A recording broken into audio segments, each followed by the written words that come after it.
I'm back again with another update on the development of War of the Worlds, and now the developer is back from his holiday. I've also been able to get a whole load of your questions answered by him, so strap in because I'm going to be throwing a lot of information your way. Before I start, I'd quickly like to say I know I've been reusing a lot of the same gameplay for these videos, so I understand if you're a bit fed up with seeing the same clips over and over, but very soon, in about a week's time, there should be some more official gameplay released on the game's official YouTube channel, so I'll be using that in the future videos. I have got some Patreon exclusive gameplay, but I still can't show it yet, unfortunately, so sorry about that. Anyway, so I wanted to go through the most significant bits that I found out in the last few days and then move on to questions you've asked. So starting off, I wanted to talk about the release date of the game.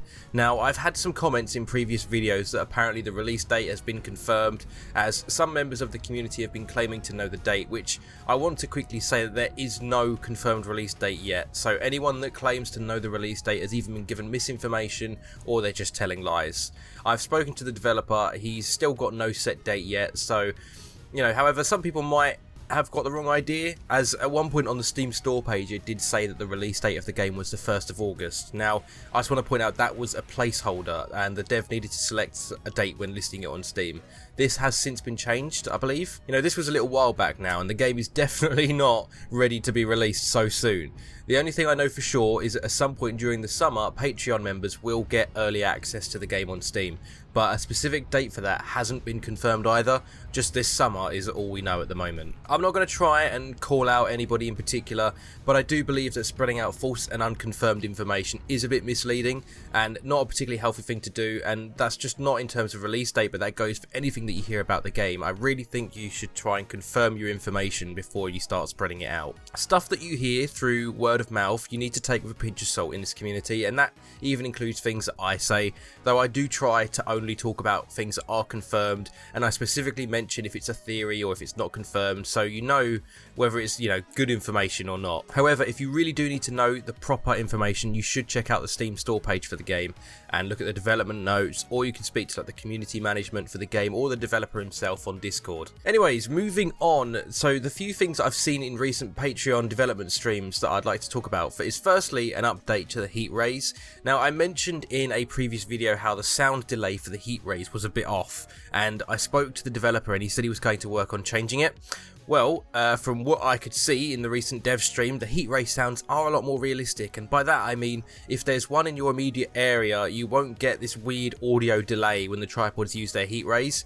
This, you know, before there would be this delay to kind of simulate the sound travelling over long distance, but the delay was happening when the pods are really close by, and realistically you wouldn't have a delay that close by, so it was a bit like, you know, jarring slightly, and, you know, thankfully that seems to have now been ironed out. Also, something I've seen the community talk about is birds. So in the 2005 film, you see birds being used a couple of times to signify that there's tripods kicking about in the area, and also, you know, that their shields are down by landing on the pod itself.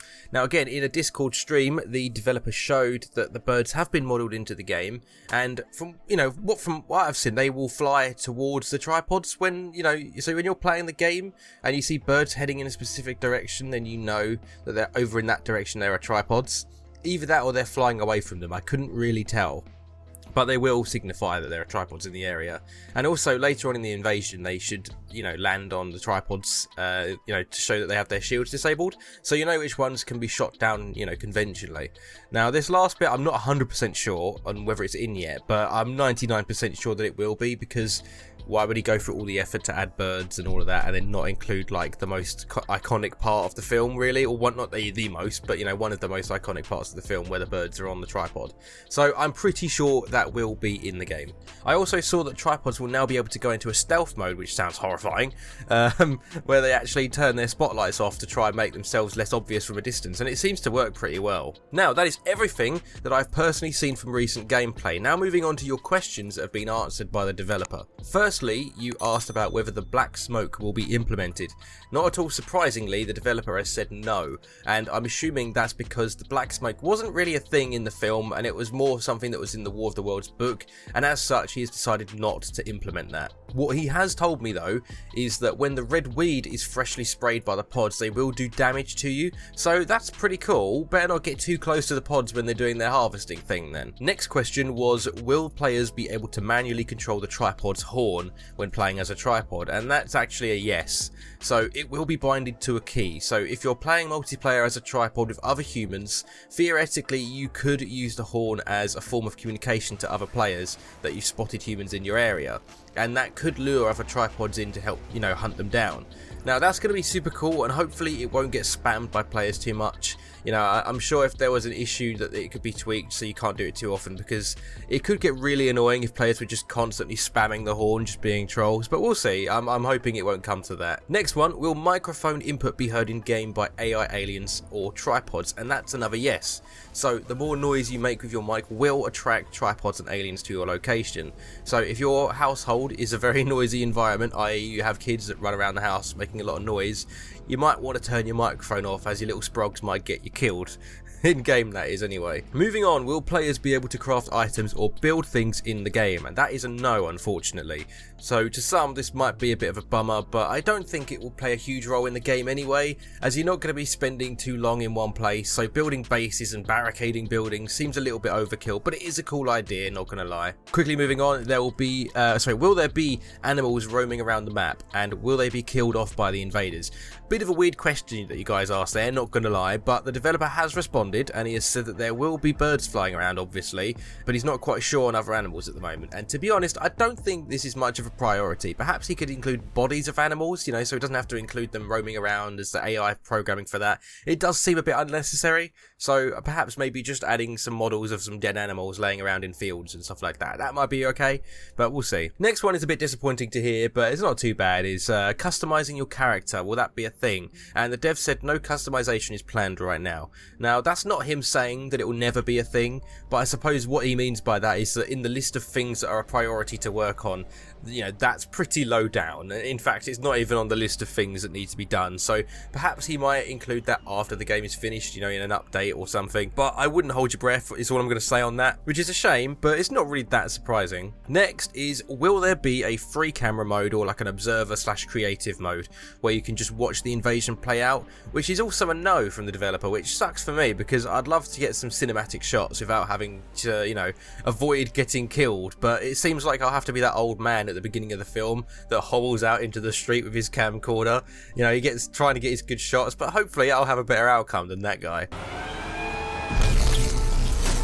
The next question is about the multiplayer, and that is, what will the player count be? And the dev has said there is no confirmed amount of players yet, and that really doesn't surprise me as the game is continuously being optimized, and I think once you add multiple players and servers into the mix, that's a whole different ball game in development. And considering the multiplayer development hasn't even really begun yet, it's impossible to tell how many people will be in.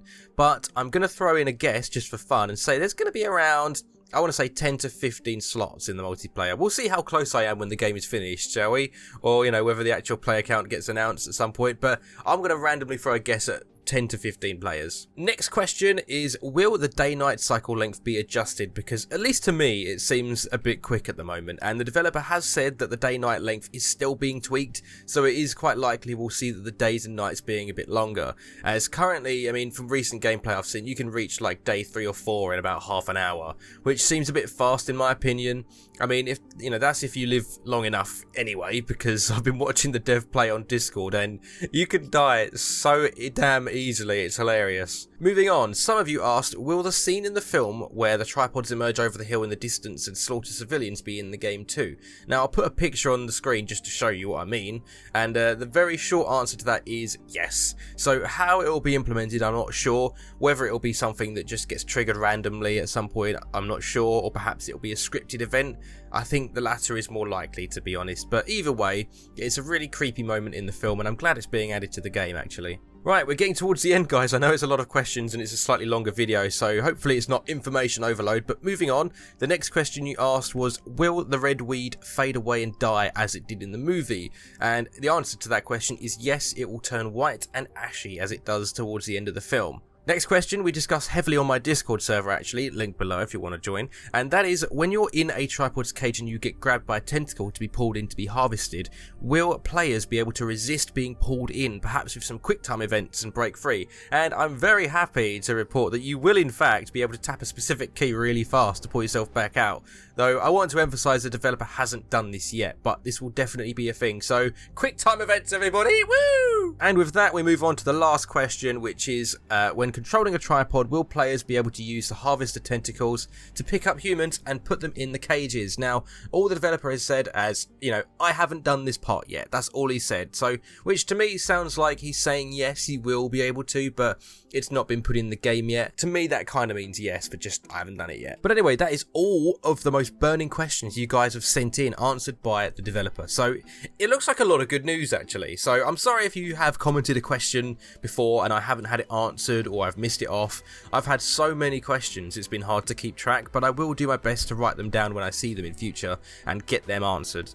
If you have any more questions, comment them below or message me on Discord if you want, which if you want to join that, there is a link below to my server where you can mingle with other viewers of the channel and you can chat to me directly. If you enjoyed this video, please do give it a like as it helps me out a lot with the YouTube algorithm, and if you want to see more, make sure you subscribe to the channel. I'm coming up on 1,000 subscribers. At the moment I've got just under 50 subscribers away before I hit 1,000, which is crazy, as just over a month ago I was at 300, so in about 4 or 5 weeks my sub count has tripled. So thank you all so much for doing that. You know, we just need to push a little bit further to get to that 1k mark. Let's see if we can do it like by the end of the next week, shall we? As always, if you want to follow the game's development, there's links below to the Steam page, the game's official YouTube channel and their Patreon, so go check those out too if you've got the time. Thank you so much for watching and I will see you very soon.